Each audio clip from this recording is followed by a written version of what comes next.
Kesugulan jelas terbayang pada wajah beberapa orang penduduk kampung Melang akibat ternakan mereka yang banyak mati terbunuh dalam keadaan yang aneh. Bukan sahaja ayam dan itik mati direban dengan dua tanda kesan taring di tengkuknya, malah kambing, lembu dan juga kerbau juga menjadi mangsa. Binatang ternakan ini dimakan dagingnya. Hanyalah kesan hisapan, maafkan saya. Binatang ternakan ini tidak pula dimakan dagingnya, hanya kesan hisapan darah sahaja yang terdapat pada tengkuknya dari lubang yang disinggahi oleh taring. Kalau angkara binatang buas, tentulah daging ternakan itu akan dimakan.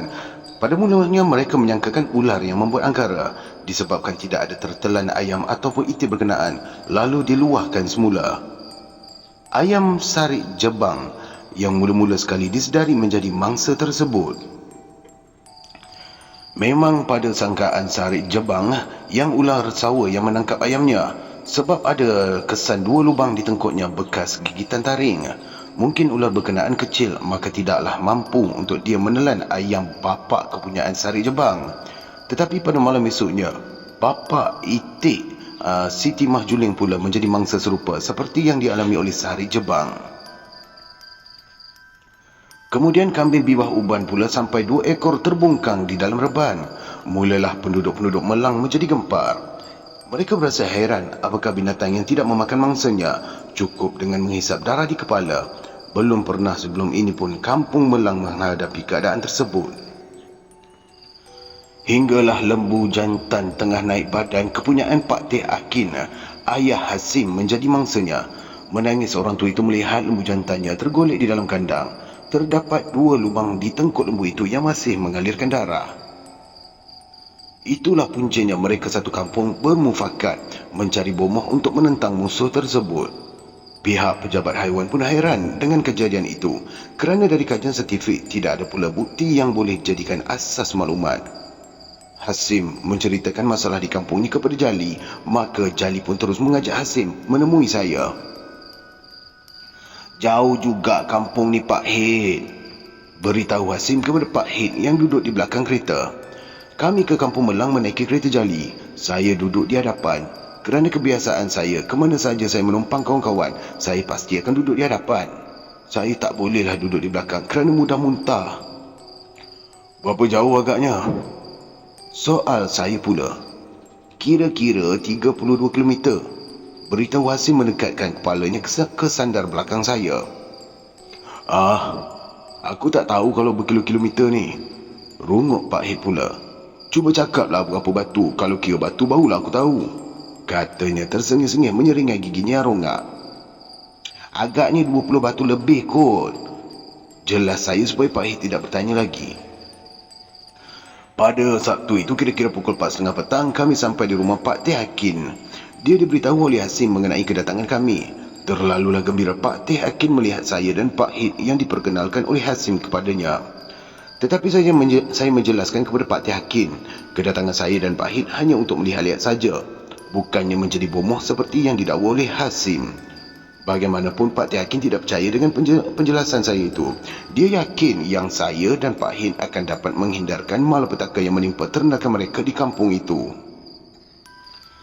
Kemudian tidak saya sangka-sangka Pak Teh Hakim telah membawa kami bertemu dengan Tok Ketua Kampung, iaitu Haji Semari. Dia memberitahu Haji Semari bahawa kedatangan kami adalah untuk menangkap binatang yang membunuh ternakan di kampung tersebut. Selepas asar petang itu, Haji Semari telah membawa kami ke rumah Bibah Uban sambil menunjukkan reban kambing tempat binatang aneh itu mengorbankan mangsanya. Kemudian kami ke rumah Timah Juling pula dan ke rumah Sarik Jebang. Kami melihat tempat-tempat yang dikatakan binatang aneh itu mencari mangsa. Saya dan Pak Hid tidak tahu apa yang harus dilakukan. Bukanlah mudah untuk mengetahui apakah binatang yang membunuh mangsa demikian. Kalau harimau, tentulah membahas mangsanya. Kalau ular pun mesti menelan mangsanya. Mereka tidak akan meninggalkan begitu sahaja. "Boleh jadi Pontianak ni," itu sahaja yang terkeluar dari mulut Pak Hid. Kata Pak Hid, Pontianak ini bukanlah jenis puaka yang berani berhadapan dengan manusia. Pontianak sangat pemalu, jelas Pak Hid. Tetapi memang dia suka menghisap darah. Ketika binatang berkenaan mengorbankan mangsa, ternakan-ternakan tidak pun gempar di reban. Sebab itulah Sarik Jebang tidak tahu ayamnya menjadi mangsa. Timah Juling juga tidak tahu apa yang terjadi pada itiknya kerana itik tersebut tidak gempar. Begitu juga dengan Bibah Uban, hanya keesokan paginya melihat kambingnya terbungkam di dalam reban. Kalau ular atau harimau yang mengganas, tentulah ayam gempar sereban. Itik juga berdedak-dedak tenar di tengah malam. Kambing akan menjerit-jerit kalau rebannya diserbu harimau. Memang binatang-binatang yang kecil menjadi mangsa tidaklah mengherankan. Tetapi bagaimana pula dengan lembu kepunyaan Pak Teh Akin? Takkanlah ular mahu memagut tengkuk lembu. Harimau pun takkan meninggalkan lembu terkolek dengan tidak diheret masuk ke hutan. Sebab itulah mereka percaya dengan dakwaan Pak Hit. Pontianak yang mempunyai angkara. Jadi, macam mana pula mau menangkap Pontianak? Saya sendiri tidak tahu menghadapi keadaan demikian.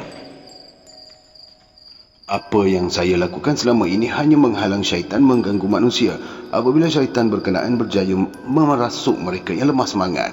Tetapi kalau sengaja mahu menangkapnya seperti polis menangkap pesalah, memang saya tidak belajar mengenai ilmu demikian.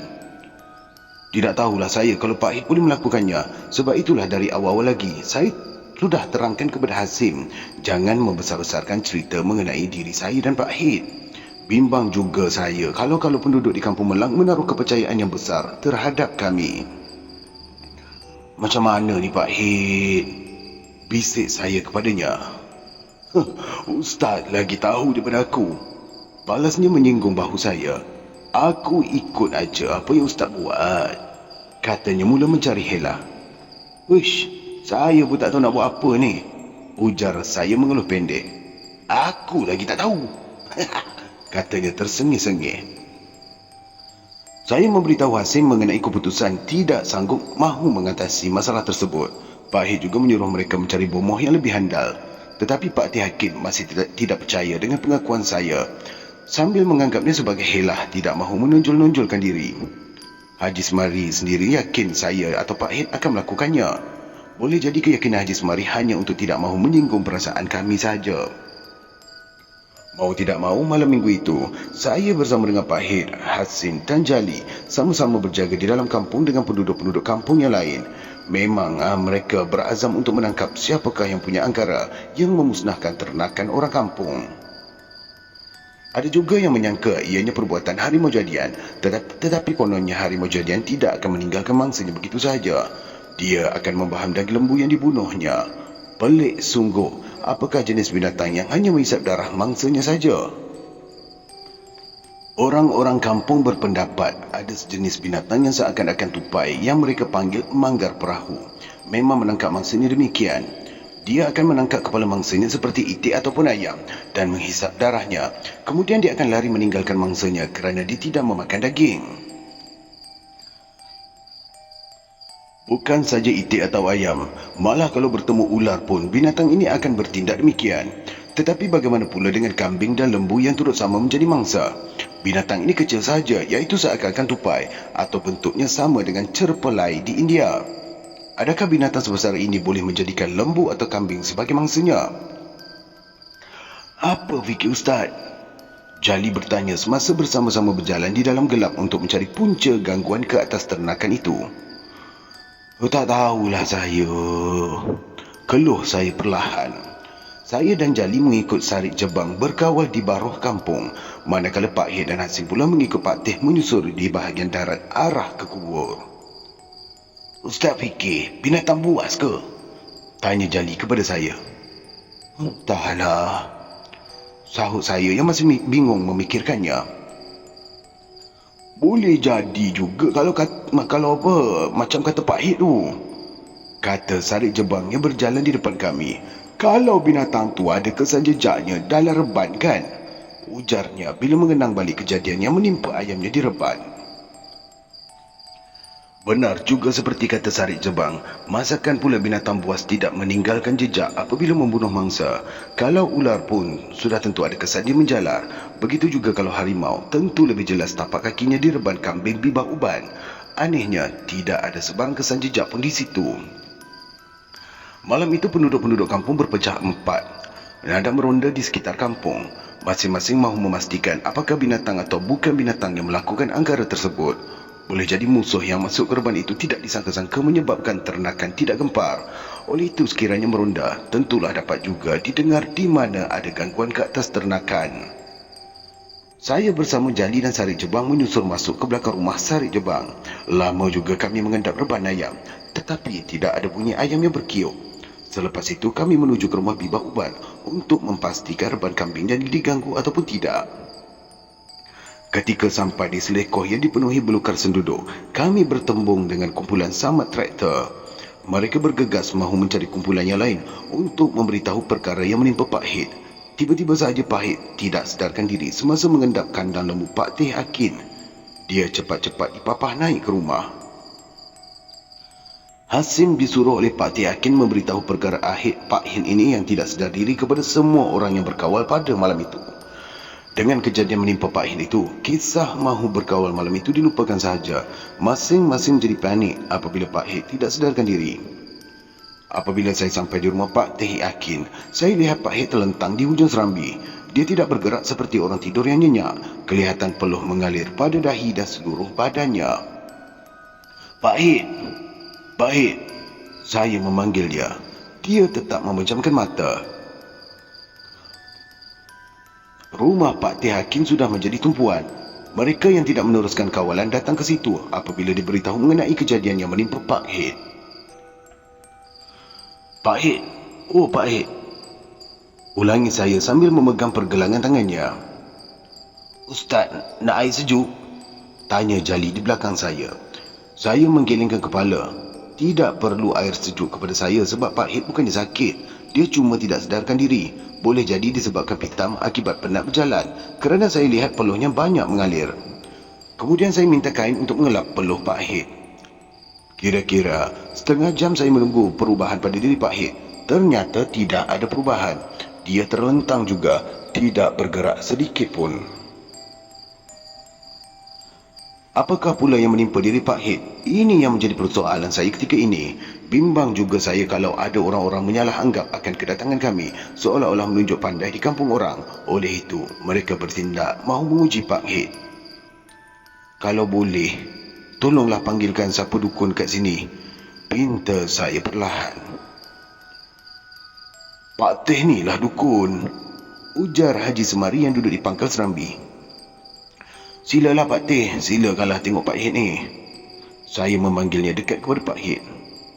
Saya serah pada ustaz dia lah. Pak Teh Aki juga menolak. Serba salah juga saya dibuatnya. Saya tidak fikir Pak Teh Hakim sengaja mahu menduga. Tentulah dia sendiri kecewa kerana sebagai seorang yang dianggap dukun, tetapi lembunya sendiri terancam. Tetapi perkara demikian bukan masalah dukun. Siapa sahaja mampu mengatasinya adalah diharapkan oleh penduduk-penduduk di situ. Setelah berfikir beberapa ketika, saya memegang kepala Pak Hid. Peluh masih banyak mengalir di situ. Tidak ada tanda-tanda Pak Hid diserang gangguan syaitan menyebabkan dia tidak sedar diri. Dia kelihatan seperti orang yang tidur sahaja. Mula-mula mahu juga saya membiarkan dia sekejap lagi. Saya dapati Pak Hid tidak ada gangguan apa-apa. Tetapi bimbang juga saya mahu membiarkan dia dalam keadaan demikian, disebabkan dia terbaring tidak sedarkan diri. Bibirnya kelihatan lebam sedikit dan mukanya sudah pucat. Ish, Pak Hid. Oh, Pak Hid. Saya menampar-nampar pipinya. Saya merenung dia tepat-tepat. Mata saya tidak berkedip memerhatikan muka Pak Hid. Semakin lama semakin jelas kepada saya. Pada mukanya dia berlegar-legar jauh di satu kawasan lapang. Dia berjalan mengikut satu lorong yang dipenuhi belukar. Pak Hid, awak tersesat ni. Saya memanggilnya berulang kali. Tetapi dia tidak menghiraukan saya. Ternyata dia terdengar suara saya yang memanggil. Kerana setiap kali saya memanggilnya, dia akan mengerling ke arah saya. Tetapi dia seolah-olah memarahi saya kerana memanggilnya ketika itu. Setelah jauh saya mengikut dia, barulah saya ternampak Pak Hid sampai di sepohon kayu arah rindang. Dia masuk ke dalam pohon ara itu langsung tidak dapat saya jejaki. Cepat-cepat saya membaca Wat Tuha untuk memastikan ke arah mana Pak Hid pergi. Saya juga terus menyusup ke celah-celah akar pohon ara seperti gua tempat yang berlindung. Di situ juga saya lihat seorang wanita muda yang memakai baju putih nipis tertarap tidak dapat melarikan diri dari ancaman Pak Hid. Saya jauh sedikitlah melihat kelakuan Pak Hit. Dapat saya dengar Pak Hit berkata, Pontianak, mati beranak, jin timpa tanah tambun tambak, kerat temiang panjang pendek, buat pelemang hati jantung hempedu rawan engkau. Wanita muda itu berpaling ke arah Pak Hit. Kemudian dia tunduk tersipu-sipu. Pak Hit terus berkata, bertepuk jarum sebatang di tapak tangan engkau, terbang telur sebiji di bawah ketiak engkau, menyapa emas kupang di mulut engkau. Perempuan itu mengerling Pak Hit dengan senyum yang melirik. Sekarang, ujar Pak Hit lembut, kau tak lepas dari tanganku. Aku tahu asal kau jadi. Orang beranak bunting asal kau jadi, kata Pak Hit macam memukau perempuan muda yang tidak dapat melarikan diri lagi. Dari percakapan Pak Hit itu dapat saya menduga mungkin itulah hantu Pontianak. Apa yang saya lihat tidaklah hodoh, tetapi merupakan rupawan seperti orang bunian. Tetapi dia bukanlah jenis makhluk halus bunian yang mengelirukan manusia dengan tipu helahnya. Saya tidak tahu apakah Pontianak juga bersikap demikian. Bagi saya, setiap makhluk syaitan adalah musuh manusia yang nyata. Tidak ada sebab mengapa manusia mesti berbaik-baik dengan makhluk seperti ini. Bagaimanapun apa yang dilihat mengenai Pak Hit, dia tidak takut kepada makhluk tersebut. Sebaliknya, cuba menggoda dengan keupayaannya. Tolonglah, jangan sentuh saya, rayu wanita muda itu apabila Pak Hit semakin hampir kepadanya. Kemudian dia mencapai anak kecil di dalam buaian yang tiba-tiba saja menangis. Tolonglah, kesiankan anak saya ni, katanya meminta belas kasihan. Kau, jerkah Pak Hit menudingkan telunjuk ke arah perempuan muda itu. Mengapa yang kau mengganggu ternakan orang-orang kampung? Dia tidak jadi mengeraskan suaranya, sebaliknya merendah perlahan. Anakku mau makan, jelas perempuan itu lagi. Ni, aku nak kahwin dengan kau. Tiba-tiba saja Pak Hit melamarnya dengan tidak ada rasa segan dan silu. Maukah kau kahwin dengan aku, supaya anak kau tu tak lapar? Katanya tersengih-sengih merenung muka perempuan muda itu. Perempuan itu tidak menyahut. Dia tersipu-sipu malu apabila Pak Hit meluahkan isi hatinya demikian. Ni kau jawablah, nak ke tak nak? Pak Hit mengherdik menyebabkan perempuan itu tersentak. Sikap Pak Hit ini jelas kepada saya adalah mempersendakan perempuan berkenaan. Ada ketikanya dia bersuara lemah lembut seperti orang memujuk rayu. Tetapi ada kalanya dia bersuara keras dan lantang. Saya membiarkanlah saja tindakannya. Di sinilah saya lihat keistimewaan Pak Hit. Dia dapat memainkan perasaan perempuan muda yang diserunya sebagai Pontianak tadi. Memang perempuan itu sungguh rupawan. Kalau tidak kuatkan iman, memang boleh tergoda juga dibuatnya.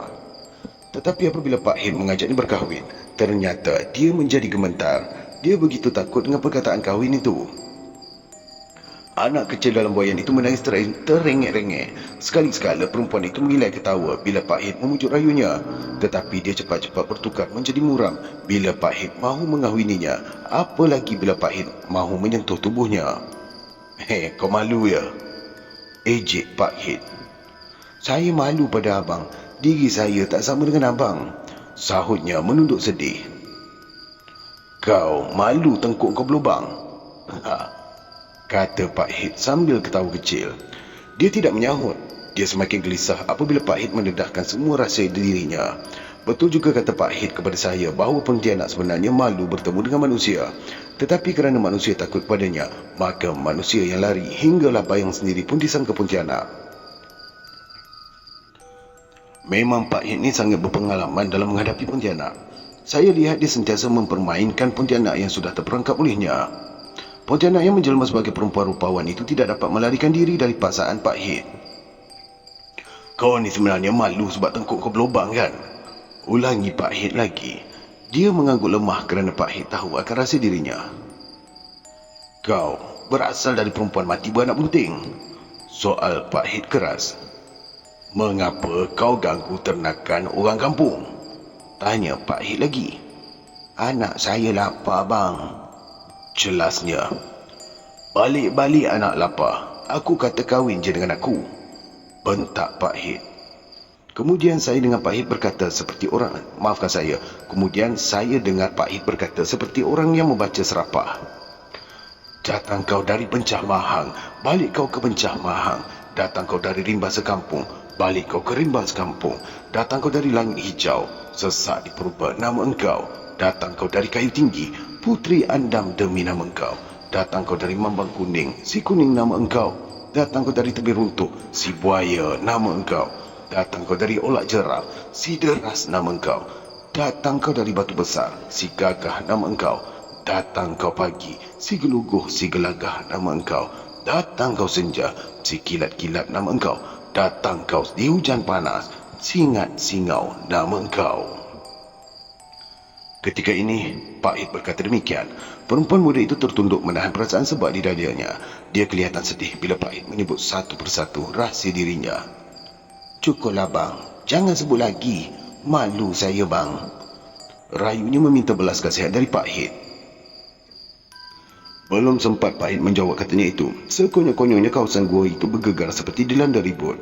Satu kepulan asap hitam menjelma di antara tempat Pak Hit berdiri dengan perempuan muda itu tertiarap. Kepulan asap itu bertukar menjadi manusia yang hodoh serta bermuka bengis. Dia mengancam mahu mencekik Pak Hit. Hei, jembalan tanah, cemburu engkau ya? Ejek Pak Hit meludah kepulan asap yang membentuk lembaga manusia itu. Asap hitam itu menerpa ke arah Pak Hit menyebabkan Pak Hit jatuh terlentang. Dia memukul Pak Hit dengan ganas di tangannya. Maafkan saya. Dia memukul Pak Hit dengan gada di tangannya. Tetapi cepat-cepat Pak Hit mengelak. Lembaga itu terus menyerang Pak Hit dengan tidak memberi peluang langsung untuk bertahan. Kau yang jahat, jerkah Pak Hit marah. Berpeluh-peluh dia mengelak serangan lembaga berkenaan. Ketika ini perempuan muda tadi mencapai anak kecilnya sambil mengilai kuat setiap kali lembaga dari kumpulan asap hitam itu menerkam ke arah Pak Hit. Melihatkan keadaan Pak Hit benar-benar terancam, saya membacakan surah Al-Ikhlas 3 kali, kemudian menghembuskan ke arah asap berkepul hitam itu. Tiba-tiba, dia terpelanting sambil memekik bila api membakar di sekelilingnya. Kau memukul curi, jeritnya marah. Saya berhenti dari membaca surah Al-Ikhlas, lalu saya menuding jari telunjuk ke arahnya. Ni, sekarang aku nak kau bersedia. Cabar saya dengan suara yang keras. Dia berdiri menghadap saya. Ketika ini, Pak Hit berlindung di belakang saya dalam keadaan yang termengah-mengah. Kemudian cepat-cepat dia mengawal perempuan muda tadi yang masih mengilai nyaring. Tetapi ilayannya terhenti bila Pak Hit kembali mengasak dia ke dinding gua. Apa yang kau nak sekarang? Ulangi saya mencabar lembaga hodoh dari kepulan asap tadi. Jelaslah lembaga itu bertubuh tegap sasa sebagai lelaki. Kulitnya hitam dengan mata merah menyala. Kulit yang hitam itu pula berkedut-kedut seperti bekas terbakar. Dia tidak menyahut, tetapi melontarkan gadanya ke arah saya menjadi ribut kencang yang berputar-putar. Tetapi ribut berputar itu tidak dapat memutarkan tubuh saya kerana zikir saya tidak berhenti. Untuk melawan ribut kencang itu, saya segera azan berulang kali. Ribut itu berhenti serta-merta. Lembaga itu menekuk kedua telinganya. Semakin ditekuk kuat, tiba-tiba kepalanya retak. Dia menjerit-jerit kesakitan. Pecah kepala aku, laungnya terlalu marah. Saya terus azan. Gema azan itu meretakkan kepalanya. Dia cuba menekupkan tangan supaya retak di kepalanya dapat ditahan. Tetapi ternyata dia tidak bertahan dari gema azan itu. Aku tak mau lawan dengan kau. Aku ni nak lawan dengan Pak Hit. Dia berguling-guling di tanah seperti cacing kepanasan. Cukuplah, jangan pecahkan kepala aku. Sakit, aku tak tahan. Suaranya tergetar-getar. Apa pasal pula kau nak lawan Pak Hit? Tanya saya menduganya. Dia nak kahwin dengan bini aku, katanya. Lah, manalah Pak Hit mahu. Bini kau tu setan macam kau juga. Saya mengejeknya supaya dia bertambah marah. Dia tidak menyahut. Cepat-cepat dia bangun untuk menerkam Pak Hit. Tetapi belum sempat dia mau menerkam, saya lihat tubuh Pak Hit sudah menjadi besar. Tangan Pak Hit mencengkam tengkuknya seperti kucing yang mencengkam tengkuk tikus. Kau fikir kau cukup kuat ke nak lawan dengan aku? Kata Pak Hit. Baru saya tahu, Pak Hit bukannya tidak berdaya menentang lembaga itu pada mulanya. Dia sengaja mempermain-mainkan lembaga berkenaan. Bila Pak Hit sudah boleh membesarkan dirinya, berarti kekuatannya memang tidak boleh dikalahkan oleh mana-mana syaitan. Memang Pak Hit bukanlah orang yang sembarangan. Kalau dilihat dari segi zahir, memang dia tidak ada apa-apa keistimewaan, kecuali berani membabi buta. Tetapi pandangan batin inilah ternyata dia dapat mengecam semua makhluk halus yang sukar dilihat manusia melalui mata zahir kita. Kau tunjukkan jantan kau sekarang. Bentak dia tidak melepaskan leher lembaga berkenaan dari cengkamannya. Dia membacakan sesuatu doa kerana saya lihat mulutnya terkumat kamit. Tiba-tiba tubuh lembaga itu mengerekot seperti kena bakar. Menjerit-jerit dia kesakitan. Aku cakap, tunjukkan jantan kau. Suara keras Pak Hit semakin marah. Ampun Pak Hit, ampun. Lembaga itu menjadi gemetar. Menanglah awak Pak Hit. Katanya tergetar-getar. Ni, awak nak ganggu lagi ketenangan orang kampung? Gertak Pak Hit. Bukan aku yang ganggu, tapi dia.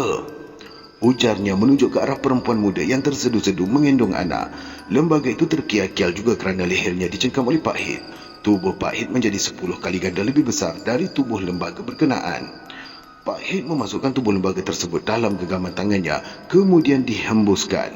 Lembaga tersebut terpekik kuat dan lenyap dalam genggamannya. Kemudian asap hitam di dalam genggamannya itu bertukar menjadi debu. Dia melemparkan debu itu ke udara hingga menjadi titik-titik percikan darah. Ya, aku tak percaya kau. Kenapalah kau cari aku? Rungut Pak Hit. Setelah lembaga lelaki hodoh itu hilang dalam percikan darah, perempuan muda itu bertambah gemetar. Dia tidak dapat melepaskan diri dari pukauan Pak Hit. Kau pun pandai nak minta tolong. Pak Hit memarahi perempuan muda tersebut. Kau ingat aku nak sangat menikah dengan kau? Katanya meludah ke tanah. Perempuan itu tunduk memeluk anaknya erat-erat. Dia tahu Pak Hit terlalu besar, 10 kali ganda dari tubuhnya. Memang dari awal lagi dia sudah dipukau oleh Pak Hit. Seluruh tubuhnya bagaikan dicucuk jarum apabila Pak Hit mendedahkan satu persatu rahsia dirinya. Kau ni datang dari Bencah Mahang, balik kau ke Bencah Mahang. Kalau datang dari Rimbas Kampung, baliklah kau ke Rimbas Kampung. Jangan kau ganggu lagi anak cucu Malim Kerimun di sini. Seru Pak Hit nyaring. Perempuan muda itu mengangguk. Kemudian dia mengilai panjang bila angin kencang menerbangkan dia akibat dihembus oleh Pak Hit. Kemudian kawasan tersebut dibakar oleh Pak Hit. Selepas semua itu selesai, dia terus mendapatkan saya. Terima kasihlah Ustaz bantu. Saya telah lalai tadi. Dia mengaku kepada saya. Semasa saya membuka mata, saya mendapati Pak Hit sudah pun duduk. Dia sudah pulih daripada tidak sedarkan diri. Apa yang saya alami bersama dengan Pak Hit memang tidak diketahui oleh jiran-jiran yang berkumpul di rumah Pak Teh Hakim. Mereka hanya tahu Pak Hit tidak sedarkan diri. Manakala saya duduk bertafakur beberapa lama menghadap Pak Hit yang berbaring tidak bergerak. Ada bunyi macam orang mengilai. Pak Teh Hakim menjelaskan. Kat mana? Tanya saya. Tak tahulah, ujarnya. Tapi jauh sayup-sayup dari arah kubur. Dia memberitahu selanjutnya. Semua orang yang berkumpul di situ mengaku seperti apa yang didengar oleh Pak Teh Hakim. Ketika saya dan Pak Hit mereka anggap tidak sedar diri tadi, memang jelas kepada mereka bunyi mengilai sayup-sayup dari arah tanah perkuburan. Gerun juga mereka mendengar bunyi ilayan nyaring itu. Lama dengarnya orang mengilai itu? Pak Hit pula bertanya. Dia sudah pulih segar seperti orang yang tidak mengalami apa-apa keadaan tidak sedar diri. Pak Hit seolah-olah baru bangun dari tidur sahaja. Sekejap timbul, sekejap hilang, beritahu Jali yang duduk di sebelah saya. Kalau diizinkan Allah, tak ada lagi gangguan macam malam yang sudah-sudah, kata Pak Hit meminta air sejuk untuk membasahkan tekak. Masing-masing hairan dengan keadaan Pak Hit. Orang tua itu tidak kelihatan langsung keletihan akibat tidak sedarkan diri tadi. Sekali-sekala dia tersenyum mengerling ke arah saya.